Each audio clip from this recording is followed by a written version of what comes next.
माया दुलार दीदी है ना माँ चमचम ले दादा बैठे हवा हमन तो के बेर मजाक हम तब भई गए सब सुतत हुई कहत रहे है ना लेकिन इसने वो खाए बर ना है सब जगह बढ़िया ताली बजाए बर कैसे दीदी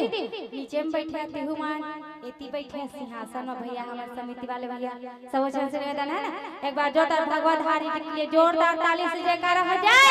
जय जय श्री राम। और माता जी की पार्वती तो पिता को नहीं दीदी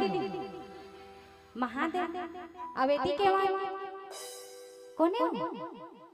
होती के ब्रह्मा भगवान का हथे का महादेव है ना तो जोरदार महादेव जी के लिए ताली हो जाए बोलो उमापति महादेव की।